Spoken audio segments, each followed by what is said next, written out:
how can I get my wife to love me and trust me again? Why doesn't she trust you? I think a lot of it's just been my communication hasn't been the best. To be candid, about 2 years after that first incident, she delivered it to me straight on and said this wasn't working. Hold on. You keep referring to an incident, dude. And here, tell me what I'm missing.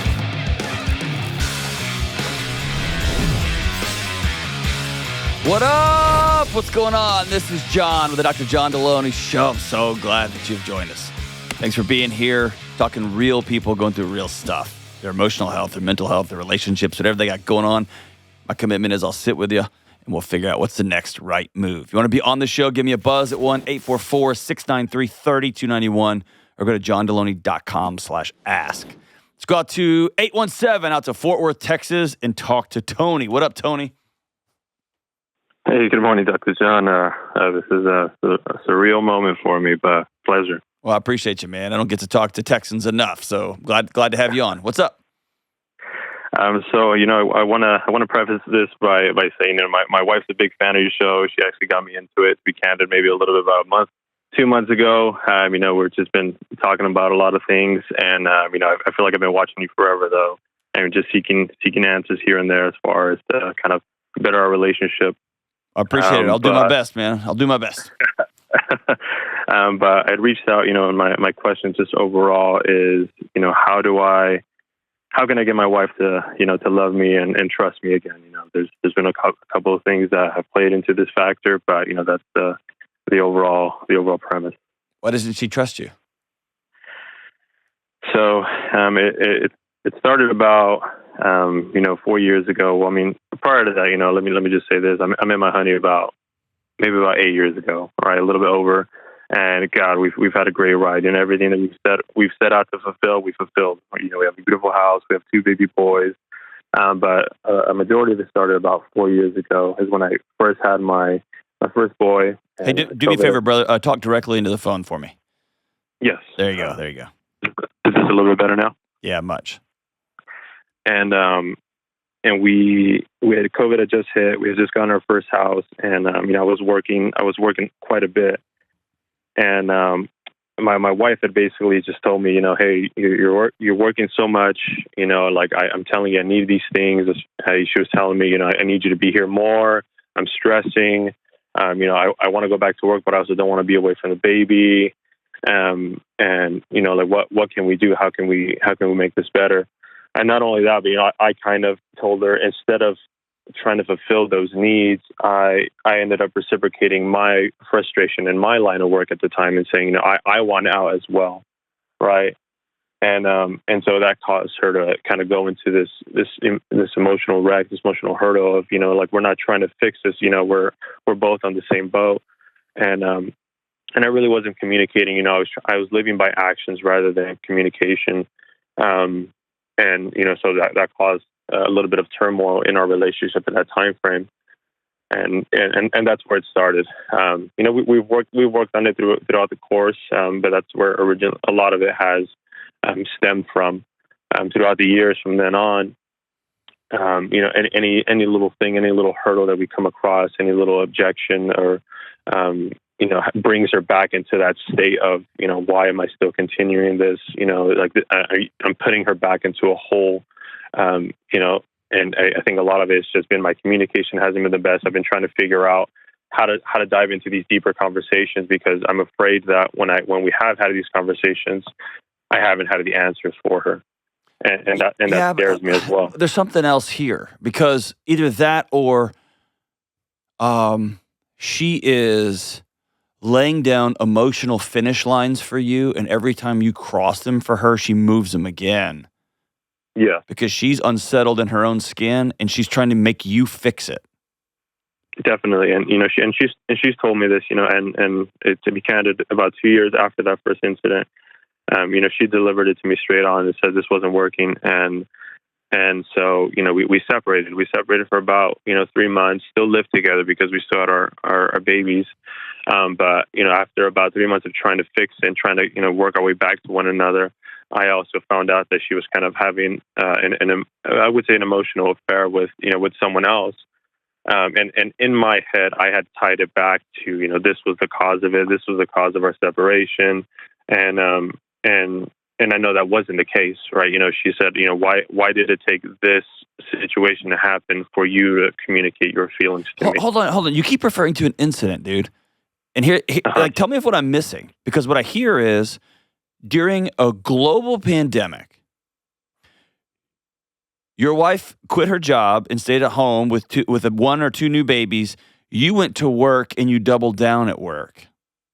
She was still working, but she was, because COVID had hit, she was technically working from home. For about, not working from home, but wasn't slated to go back for about 6 months. Okay, so but the incident here is you just kept working really hard, and she was kind of panicked, and you were kind of panicked.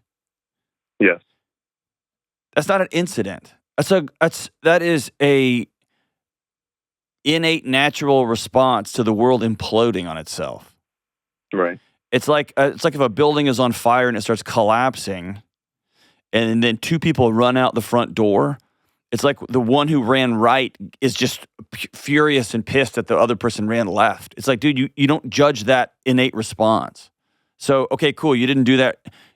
In retrospect, you wish you had worked a little bit less and held her on the couch more, or been more present with X, Y, or Z. Definitely. That's not an incident. That's a thing couples go through when there's stress and pulls on a relationship, and you learn from it, and then you move on. Right. So anything that happens now 3 years, 4 years later, unless I'm missing something, I think she's wanted out of this relationship for a long time. And that's what it feels, And but you called me asking, what can you do for her to trust you again? It sounds like, and I don't want to talk ill of people who aren't here. It sounds like she's the problem.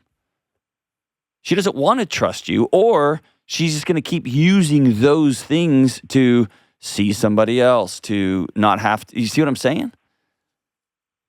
And what am I missing? I don't know that, and that's where I've fallen back to, because she's told me that, of course, she wants to trust me again. We've worked on, and the fact that we've worked on quite a bit of these things along the way. But Tony, I'm sorry to interrupt you. What did you do to violate trust? You worked too much during a pandemic? No. I mean that was the initial start. Did you cheat on her? No, I've never cheated on her, but there was a time where last year, I in my job, I work sales, and so there was an event that I wanted to take my wife to, and it was for a client event, and I, when she had gotten home, because she was working a little bit late, she had gone home, and I was already ready. I was like, "You're going to come with me?" And she said, "No, you should just go alone." And so, in my head, I was like, "Okay, I'm just going to go." And I was there for about maybe an hour, and then I came back, and I was just there, right, with meeting with a client, meeting with I think a few coworkers that were potentially going to go, but they never did. And I came back home. My wife had seen a text on my phone from one of my other coworkers from some time prior to that, of me saying something like, "Hey, I'm here waiting for you. I'm going to get down." And this is for a whole separate company luncheon event. But she kind of it tailored back into that, like, what is going on, right? Is this why you wanted to go to this event but didn't want me to go? And bro, you are being gaslit to Mars and back.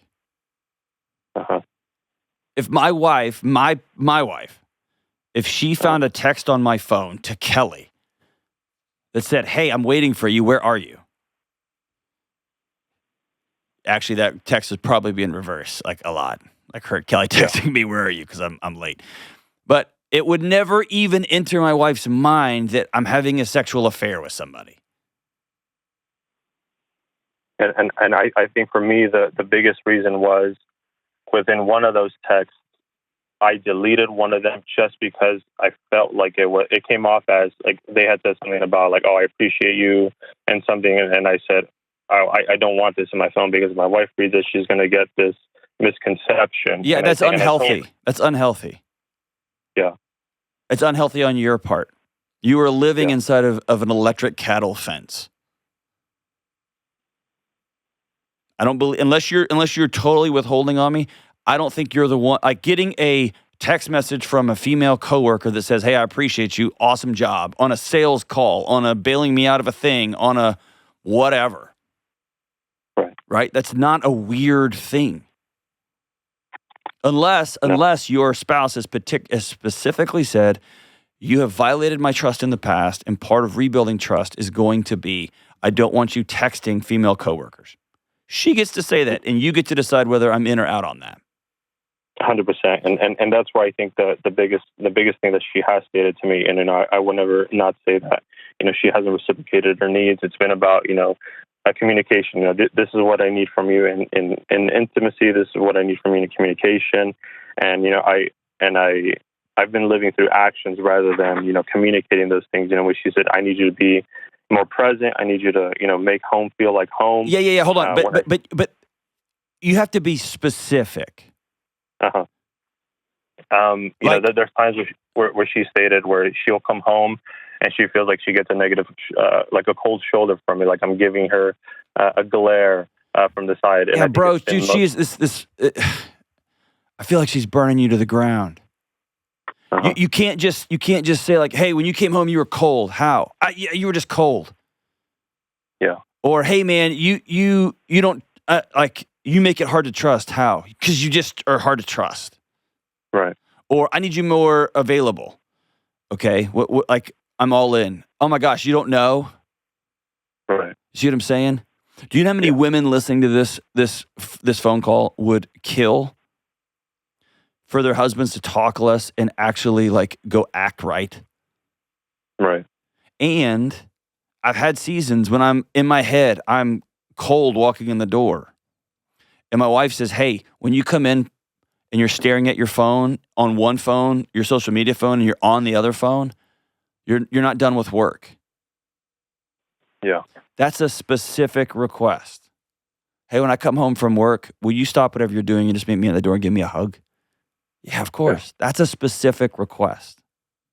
What's happening to you is somebody who has put on a pair of glasses that is, anything I feel bad about in my own skin is his fault. And no matter what he does, he goes and provides too much, well, then I'm going to complain that he's not, quote unquote, around. What does around mean? I don't know. I'm just going to keep moving that. When you walk in the door after leaving work an hour early or half an hour early so you can be, quote unquote, present, then it's, well, now you're coming in cold. All right, what does that mean? Well, you should know. Here's the thing. I want to move a little bit past the words need in your home. I want to move past that. I think the word need is becoming a weapon in your home. I want you to both to move to the word want. Because need, it sounds like you're starving somebody of something. Like, I need food or I'm going to die. I need water or I'm going to dehydrate. I need this, or I need presence, or I need, there comes a moment in a relationship. It's really important to say what you need, but there comes a moment when the word need is a weapon. So I want y'all to switch it. I want you to say, here's what I want. And I want you to be very specific on pictures and words. When she says, you came in cold, I want you to look at her and say, okay, paint me a picture of what you want when I come in the door. I love you to the moon and back. I'm going to give you that picture. What do you want that? I don't know. What picture do you want? You want me to have no bag? You want me to have my phones off and left in the car? What do you want? You want me to come in with my arms wide open? What do you want that to look like? What do you want the morning routine to look like? What do you want our sex and intimacy life to look like? What do you want? Because you're getting a lot of amorphous needs, and need is just beating you over the head with a hammer and not giving you any clear direction.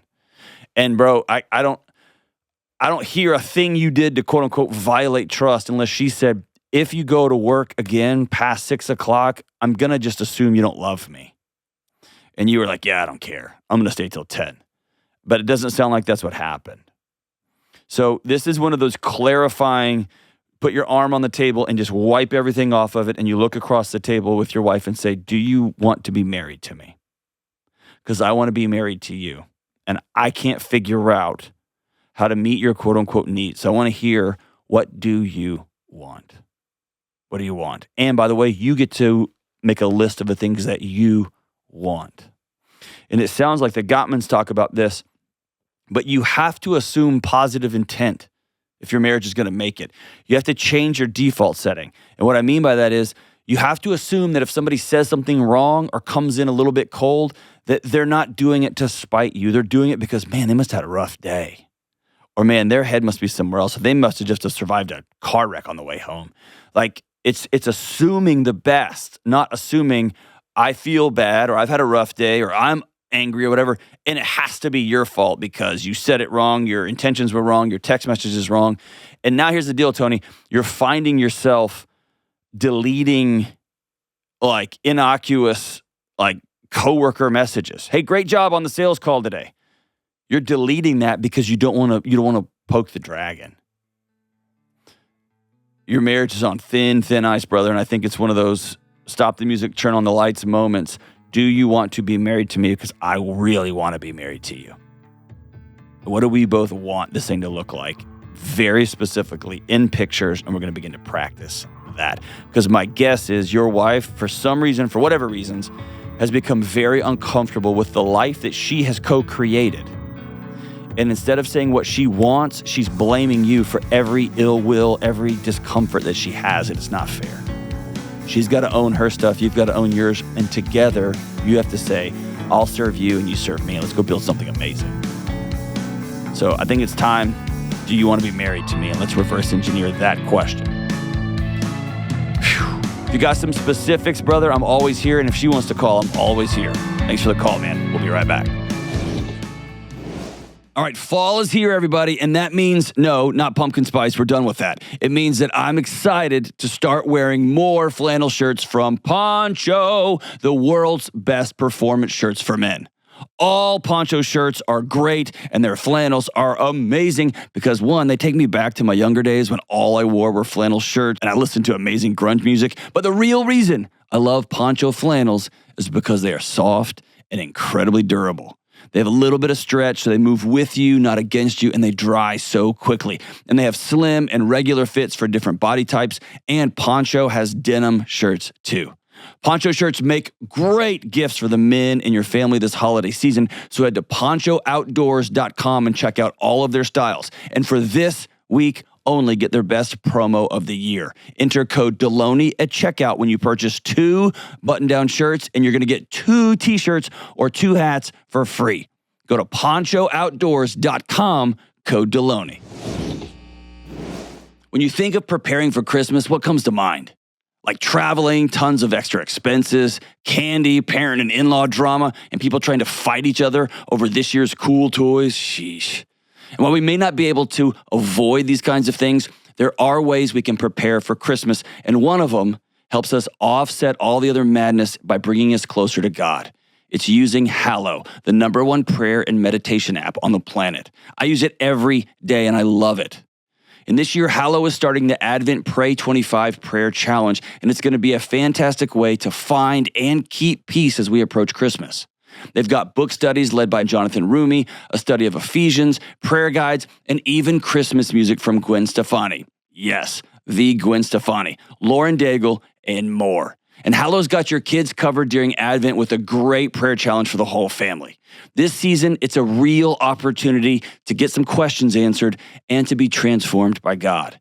And Hallow wants to help you during this experience, so they're offering 3 free months right now for free when you sign up at hallow.com/Delony. You can enjoy the entire Advent Pray 25 challenge completely free. Go to hallow.com/Delony for 3 free months. That's Hallow, HALLOW.com/Delony. All right, let's go out to North Dakota, and talk to Jennifer. What's up, Jennifer? Hi there. How's it going, Dr. John? I am having the time of my life. How about you? Awesome. Today is a pretty good day, thanks. That's fantastic. So what's up?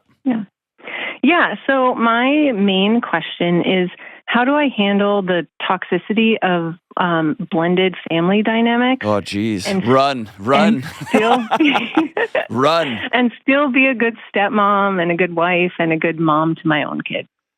Whew, tell me about that. Tell me more.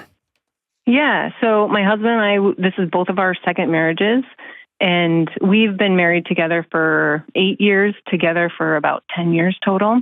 Okay. And it's my stepkids' their mother is usually the situation that causes the most tension. Mm-hmm. And they've been divorced, I think, like going on 13 years.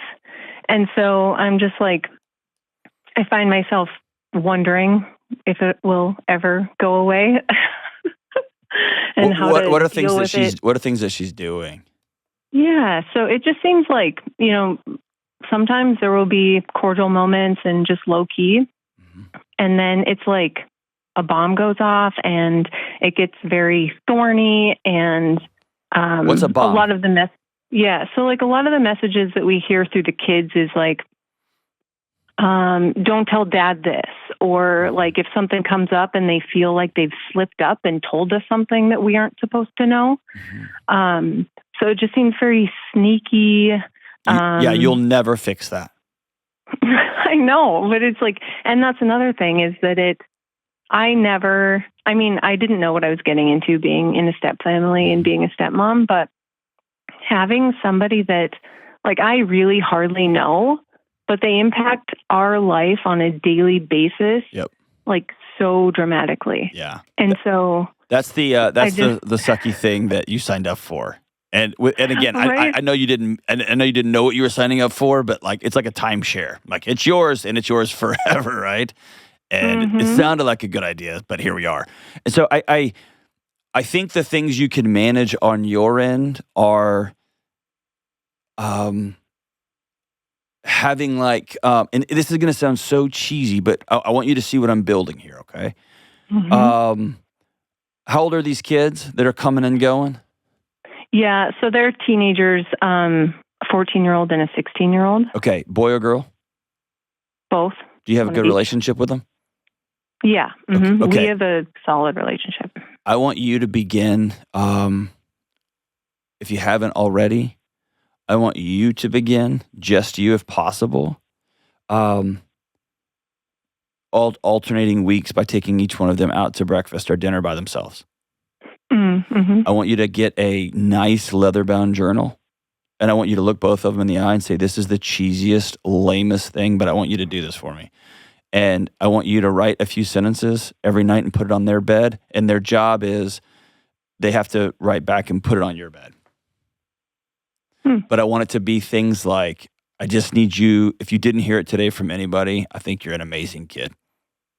And find specific things that I want you to catch them doing great or working hard, or the languages with little kids. I want to catch you being good instead of pointing out all the negative things. And the world of a 14 and 16-year-old is everyone on the planet telling them where to sit, how to dress, what to do. I can't believe you did that. And that's their peers, that's their teachers, that's their coaches. And what you're doing is you're planting seeds, you're creating a soil that says this house will always be safe. And as you begin to build relational trust, and this is, you've got it, they trust you, they like you.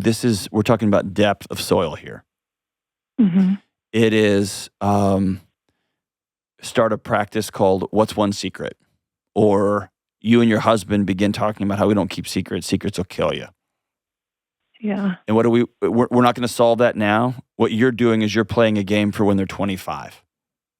You're not playing a game at all. You're building soil because life is going to hit them in the face. You know this. And so we want them to know that when that does, you are a safe person to call. Yeah. And I guess that is what my husband and I, like, again, it's for 10, 15, 20 years down the road. That's right. But it is like the daily things when things come up and the kid is stuck in the middle. Yeah. And like she's impeding on our time. And if we say no, then the kid suffers, But give me an example. I don't understand. No, well, like for an example, a couple of weekends ago, it was our weekend with them. Mm-hmm. We have them 50% of the time. So It's coming and going throughout the week, and then set weekends. It was our weekend, and then their mom had plans to go to a movie, and so she texts the 16-year-old and is like, "Oh, see if you can sneak away and come to the movie with us." And we're like, we don't, like, if we say no, then she gets left out of going to a movie. Yeah, but she gets to see that mom and dad have boundaries. Yeah. And she gets to see mom and dad mean what she says. And by the way, she's 16. And so being 16 and getting a text from anybody else, much less your mom, and saying, hey, sneak away and do this thing, that's going to be the most appealing thing in the world. Yeah. And so you're not going for being liked here. You're going for being loved and respected here. I got boundaries. And this is your time here at our home. And I think there's language like, this home doesn't work without you here. And not that your kid is propping you and your husband up, but that the whole family works together. And there's just a suck factor to it. How lame that another adult is using a 16-year-old to prop up her own emotions. That's the worst. I know. And you can't do anything about it. Unless your husband wants to take her back to court. So quit doing that. Yeah. I mean, no, y'all that is a no. Yeah, y'all aren't going to do that. And so it's an emotional immaturity, and it just is what it is. But what you're hoping is that when your daughter reaches the age of 21, because right now she's going to be like, you're keeping me from my mom. I'm 16. I got my own car. I can do whatever I want. You'd let me go to the movies with my friends, but you just won't let me go to the movies with her, that kind of stuff. And she'll probably start sneaking away to go do it, right? And I think there's something about holding a boundary line. Okay. And also, here's the other side of that. If she sneaks away to go be with her mom at the movie theater, I mean, what are you going to do? You going to ground her? Right. You know what I mean? No. Yeah, and I don't know that she would. I think she's also kind of the type of kid who would just tell us, right. But I just don't like that they're in the middle. They shouldn't be. And there's nothing you can do about it because they have another adult on the other side shoving them in the middle. Yeah. The thing you can do right now is be heartbroken for them. And then go be as stable and as secure and as Becky Kennedy says, as sturdy as possible. And by the way, it's going to intensify. When they turn 17, 18, mom's going to slip them drinks. Mom's going to have parties over at the house that y'all won't have. Mom's going to talk about going to Stanford when y'all can afford the, whatever, like North Dakota State. And there's going to be all these wars. Yeah. And I think it's important for dad especially, but for both of you to say, we are not going to war with your mom. We're just giving you the reality of our situation here. Yeah, and it does seem, on our end, from our perspective, it does seem like things are like manipulated or planned out. Like that house is very clearly the more lenient house, the more fun house, the more yes. And so it does just get so hard. It does. And so you're going to have to risk being unliked for you're just not going to be liked. I mean, like what? Like you're just not going to be liked, and it makes me sad for you. Because in a perfect world, co-parenting adults would both act like adults, and they would come up for the sake of the kids. They would come up with some consistent values. Part of me thinks if parents could do that, they wouldn't have got divorced in the first place. But for the sake of the kids, knowing that the toggle back and forth. It's very, very common that one parent is so insecure and wants to be the cool parent or the I told you so parent or the I want my kids to like me so desperately parent that I'm going to risk their safety. I'm going to risk their boundaries. I'm going to risk their emotional security because they're having to toggle between two homes. It's lame and it's awful, but it is. It happens all the time. And so you have to cash out. And this is for all parents of teenagers. We're going to go through 1 year, 2 year, 4 years. We're going to go through a long period of time where you don't like me. And I'm okay with that because I love you. My job is to keep you safe. And my job is to teach you boundaries and what safety and security and stability looks like. And then when a kid turns 21 or 24 or 26, they begin to go, oh, okay. And is that unfortunate? Yes. Do you miss out on some laughter and some joy and some some shut doors like, you're the worst. Yes, and I hate it, but it is. And so here's the important thing for you, Jennifer. The more energy you spend on wishing it wasn't like this, the more energy you're giving away to energy that could be used being present, going for walks, being silly, writing notes, going to meet, having meals, having individual things. Because here's what we're doing with that kid. We want our kid's nervous system to down-regulate when they're in our presence, not up-regulate. And if a parent is sneaking away, texting a kid going, hey, I know the court ordered this, but see if you could sneak away from your stupid stepmom and your dumb dad and come hang out with me because I'm awesome and cool. The kid's heart rate is going to increase. It's gonna activate them. And what we want is our kids to walk in the door and know of all the chaos of social media and of the drama that is being a high school kid and the future college and the impending doom of the world, like, as all the media sources are selling. And my mom, all this, we want them to come home and know that this is home base. And I have to be willing to risk my kid not liking me, but their nervous system knowing I'm finally home. So Jennifer, I would, maybe you write an imaginary letter that God help you never send it to stepmom, to their birth mother, and just say, I wish you weren't doing this, but I'm letting this go. I'm not giving you any more real estate in my head. And when your kids come home and say, I'm, you can tell them, hey, we don't keep secrets here. We don't keep secrets here. We're never going to get mad at your mom because she just does what she does, but we don't keep secrets here. We love you, and you're always, always welcome here. Thanks for the call, man. Sorry you're in a pickle. It just makes me sad on behalf of these kids that there are just certain adults that are hell-bent on acting like children. Thanks for hanging in there, Jen. We'll be right back. All right, so I saw a headline the other day that made me want to bundle up all of my electronic devices and throw them into the lake. 1/3 of the United States population's background information is now public for everyone. 115 million of us. Our personal and private information is just out there for anyone to find and do with what they please.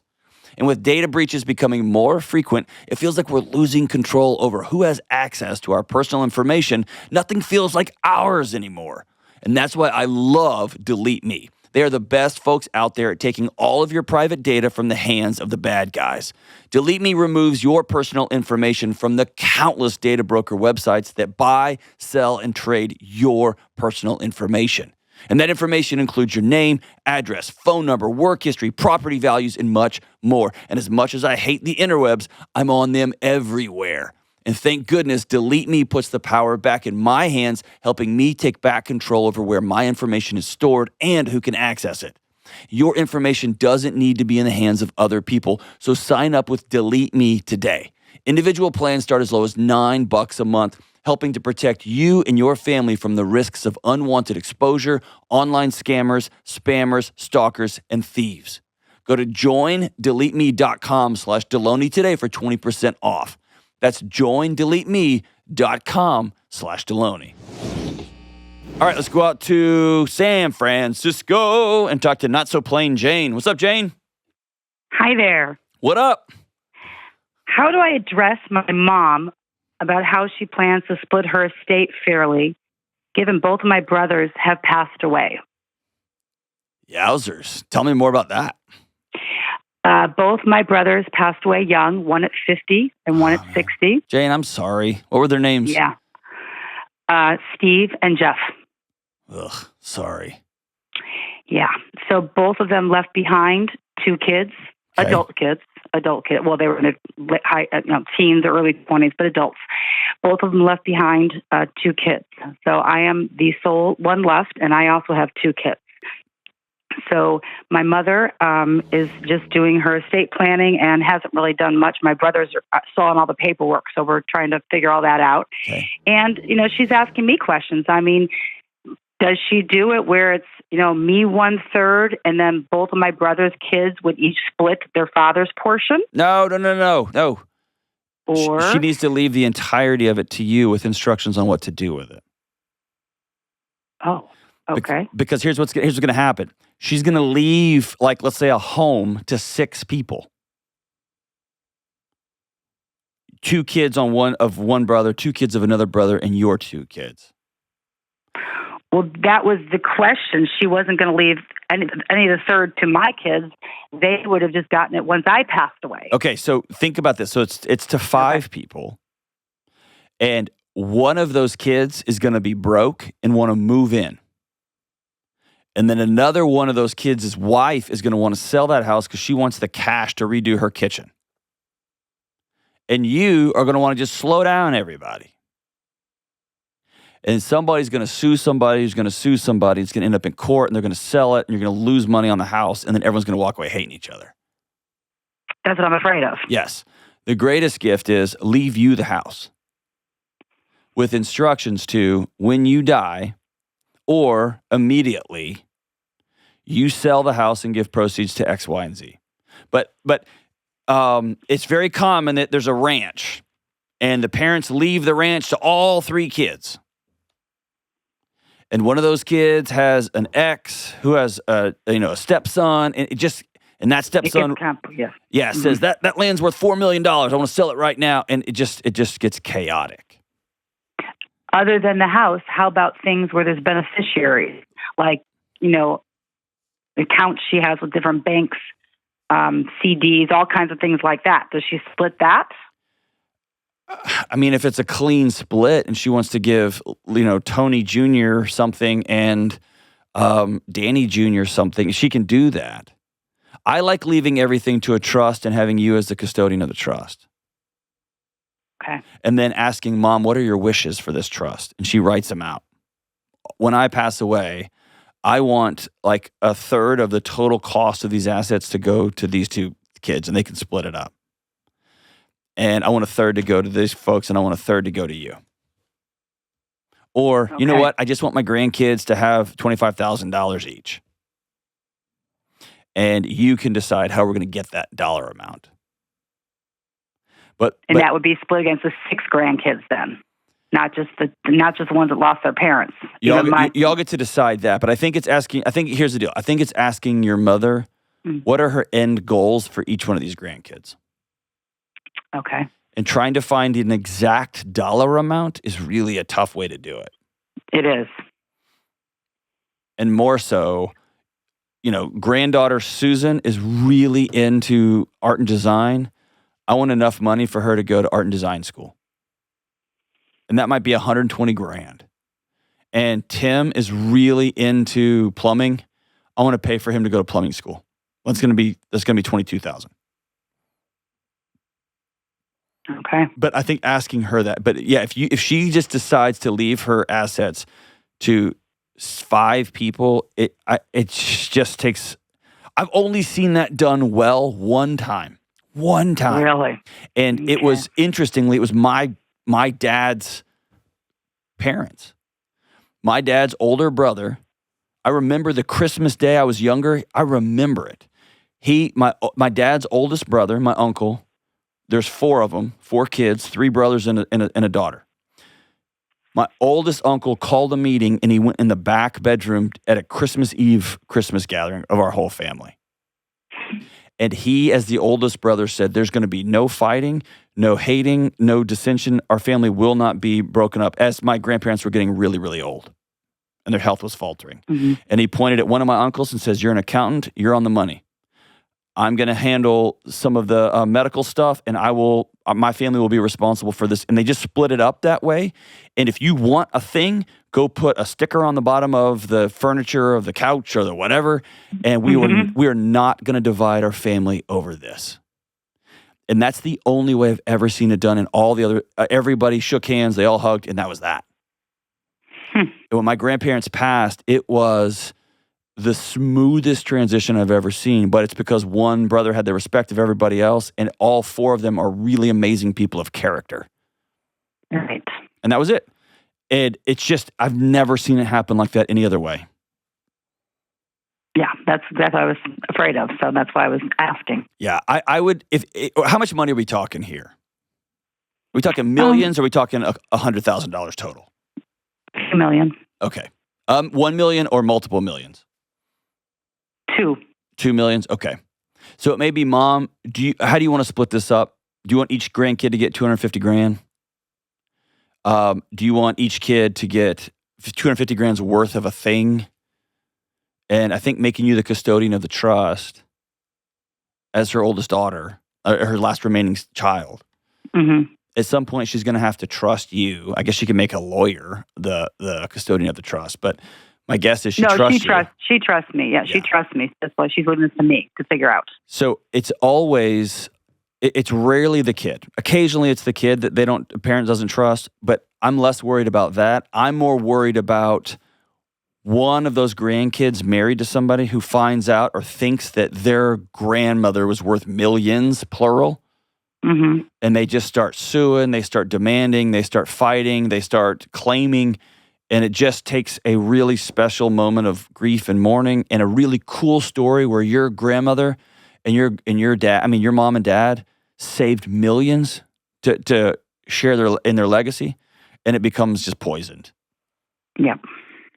It happens all the time. You hear about it all the time. I wouldn't have a job if it didn't happen, and it breaks my heart every time. Because it's just so unnecessary. But people just get starry-eyed, and they're going to say, no, that house is worth $8 million. Like, it's clearly not.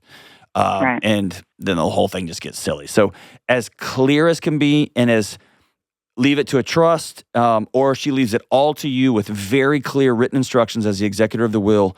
I want this much to go to each one of these grandkids, and the rest will go to you to split among your kids when you die. And by the way, you get to decide which, if heaven forbid one of your kids is struggling with addiction, or the worst thing you could do is leave him $500,000.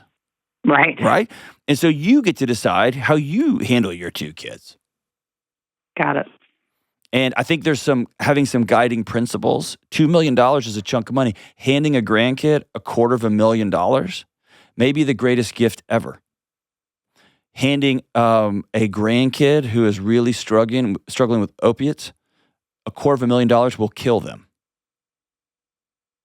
And so having the discernment, or having an executor of the will or a custodian of the trust that can both meet grandmother's wishes and also have some discernment, because I refuse to kill one of my grandkids with a gift.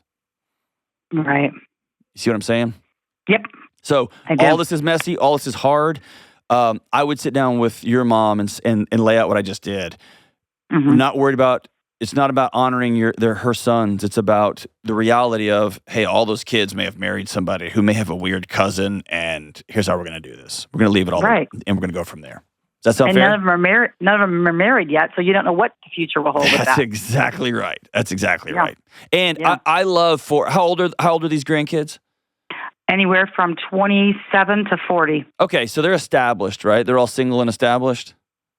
They're mostly, a few of them have some issues, but because they got a lot of money when their parent died, so that became a problem like you were kind of talking about. Okay. But they're pretty all established, yes. Okay. And so maybe it's a matter of the money is left to you to help pay off a mortgage. I'm not giving away cash.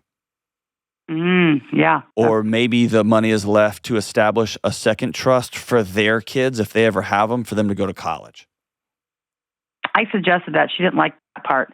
Well, that's cool. I mean, you get to make all the suggestions. It's her money at the end of the day. And here's what really will break your heart. She can do whatever she wants with her money.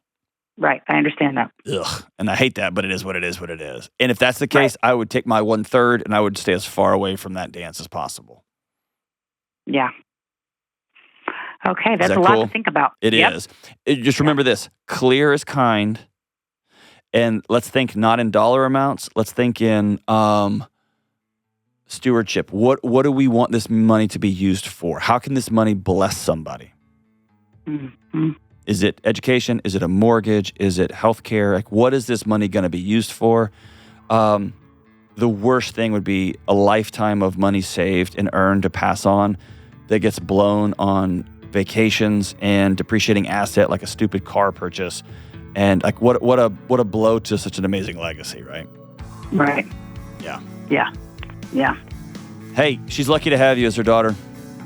Well, thank you very much for your advice. I'm going to just absorb it all in and talk to her some more. Good. Best of luck to you. I also know no parent wants to talk about money or sex with their kids. And so that's a tough conversation just to have, period. But yikes. Whew. All right, Jane, thanks for the call. Everybody, we'll be right back. Hey, everybody, stop what you're doing. Helix, the makers of the best mattresses in the universe, is having a Black Friday sale starting right now. I have long looked for a mattress that could help me rest comfortably at the end of long stretches of travel or at the end of hard days of work, and Helix is now my gold standard. Sleeping on my Helix mattress has transformed my rest. I'm getting into new levels of deep, refreshing sleep. And I've said this a lot, and I'm going to keep saying it. Everyone in my family now sleeps on a Helix mattress. And my family, like you all, are all different. And because everyone sleeps in their own unique way, Helix has created different mattress models designed for side sleepers and stomach sleepers and back sleepers for everyone. And if your spine needs a little love, they have mattresses for you too. Helix offers a 100-night trial, and all Helix mattresses come with a 10 or 15-year warranty. I want you to get online and take the Helix Sleep Quiz just like I did. It's going to help you find the perfect mattress for your sleep preferences, and it takes less than 2 minutes. And here's the best part. Right now, Helix is offering listeners of the Dr. John Delony Show 25% off all mattress orders plus a free bedding bundle for their Black Friday sale. Go to helixsleep.com/Delony for details and save up to 25% off. That's helixsleep.com/Delony. Because with Helix, better sleep starts right now.